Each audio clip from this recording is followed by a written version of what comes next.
भंडारा जिल्ह्यातील शेतकऱ्यांची शेतीच्या पाण्यासाठी परवड सुरू आहे। बावनथडी धरण परिसरातील 12 गावं पाण्याच्या प्रतीक्षेत आहे।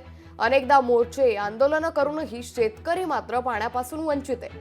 लोकप्रतिनिधींचंही शेतकऱ्यांच्या प्रश्नाकडे दुर्लक्ष होत असल्याचं सध्या पाहायला मिळतंय। राजकीय उदासीनतेचा 12 गावातील शेतकऱ्यांना मोठा फटका बसतोय। 12 गावांची धरण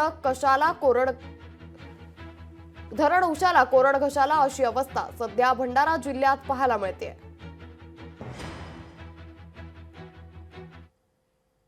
तुम्ही बघू शकता, हे पावसाळा आहे म्हणून या शेतात धान पीक दिसून राहिलं, पण आमच्या क्षेत्राच्या जवळ बावनथडी प्रकल्प जो आमच्या क्षेत्रापासून फक्त 20 किलोमीटर अंतरावर आहे, तिथून आम्हाला पाणी नाही भेटत आणि ह्याच बावनथडी प्रकल्पाच्या पाणी 80 किलोमीटर लांब भंडाऱ्यापर्यंत पोहोचतो।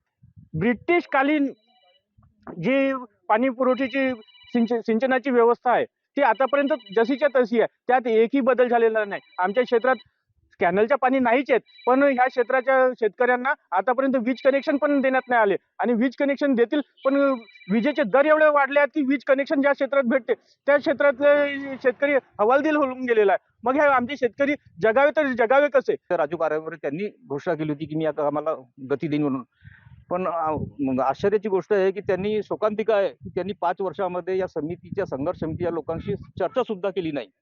प्रफुल्लभाई पटेलला आम्ही कित्येकदा निवेदन दिलं, त्यांनी म्हटलं राजू कारभारात तू या कामाला लागा, पण त्यांनी कधी दुर्लक्ष केलं। मग महत्वाचं म्हणजे या भागामध्ये 400 ते 500 करोड रुपये प्रॉफिट देणारी अॅन्युअल प्रॉफिट देणारी मॉईल आहे। त्या मॉईलच्या माध्यमातून आपण रेन हार्वेस्टिंग, वॉटर हार्वेस्टिंग किंवा अजून दुसरे कोणते बोरवेल वगैरे प्रकल्प चालून आपण शेतकऱ्यांची व्यवस्था दूर करू शकत होतो, पण दुर्भाग्य की इथले प्रतिनिधी निष्क्रिय असल्यामुळे आम्हाला या शेतकऱ्यांना खूप त्रास होत आहे। लोकशाही मराठी ऐका, पहा, जागरूक रहा।